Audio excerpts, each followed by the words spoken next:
Good morning, dear students. We are studying the fourth chapter, Thinkers, Beliefs and Buildings, Cultural Developments from 600 BCE to 600 CE. In this chapter, today we will study stupas.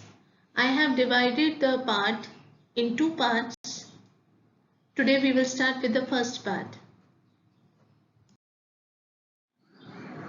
Chaityas. Now what are Chaityas? There is a mention of Chaityas in the Buddhist literature. The word Chaitya has been described from the word Chitta. The Hindi word Chitta meant a funeral pyre and by extension a funerary mound. In the Buddhist literature, Chaityas were those sacred places that were associated with the life of Buddha. For example, the Buddhists consider Lumbini, Bodh Gaya, Sarnath and Kushinagar as the Chaityas. Lumbini, where he was born, Bodh Gaya, where he attained enlightenment, Sarnath, where he gave his first sermon, and Kushinagar, where he attained Nibbana. Bodhi tree now, here is an image of Bodhi tree as you all can see. Now what does this tree symbolize in Buddhism? The Bodhi tree is the enormous sacred tree in Bodh Gaya under which the Buddha or Siddhartha Gautam is said to have attained enlightenment. It often symbolizes wisdom, compassion and awareness in the Buddhist faith. Now this question can arise in your mind as to which tree is known as Bodhi tree. The Bodhi tree children at the Mahabodhi temple is called the Sri Mahabodhi. Gautam Buddha attained enlightenment Bodhi while meditating underneath a Ficus religiosa.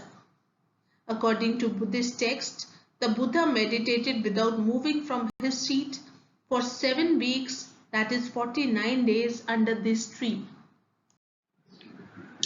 Stup, meaning mounds where relics of the Buddha such as his bodily remains or objects used by him were buried were known as stup.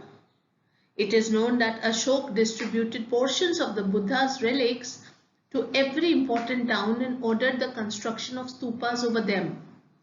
The stupas at Barhut, Sanchi and Sarnath were built by the 2nd century BCE.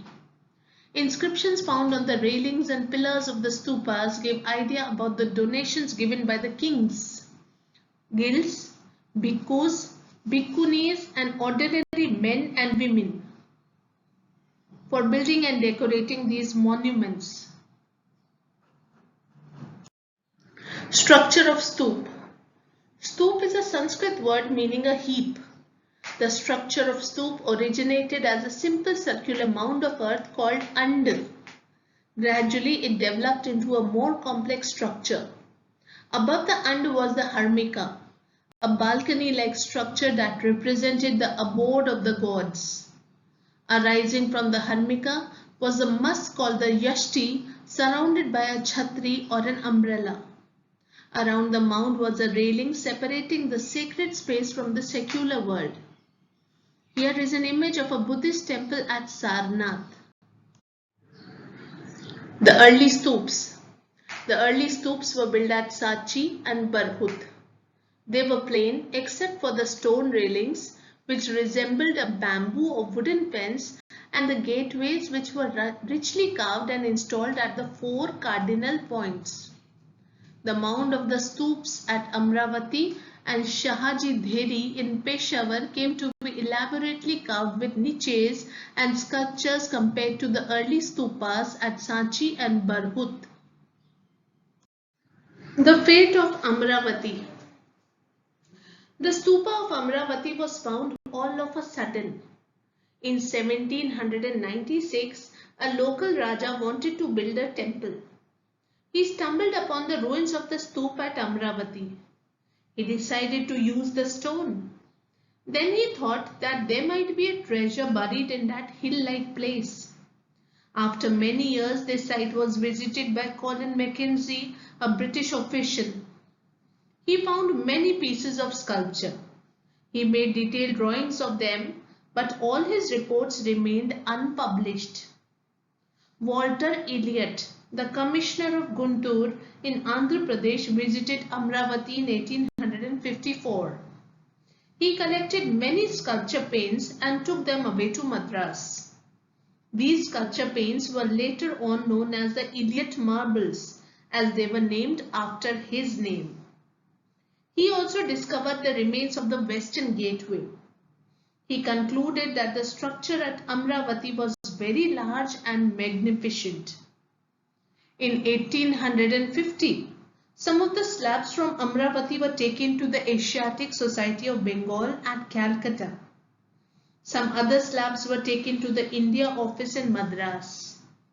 A few others were taken to London. These slabs of sculpture adorn the gardens of a few British administrators. In fact, whenever a new official came in the area, he removed a few sculptures from the site on the plea that earlier officials had done the same.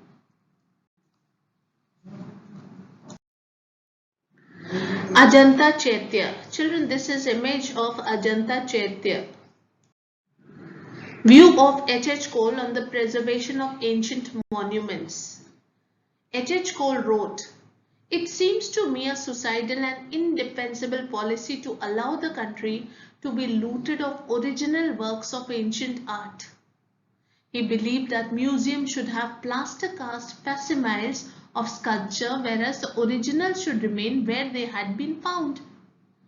Unfortunately, Cole did not succeed in convincing the authorities about Amravati, although his plea for in situ or in the original place preservation was adopted in the case of Sanchi.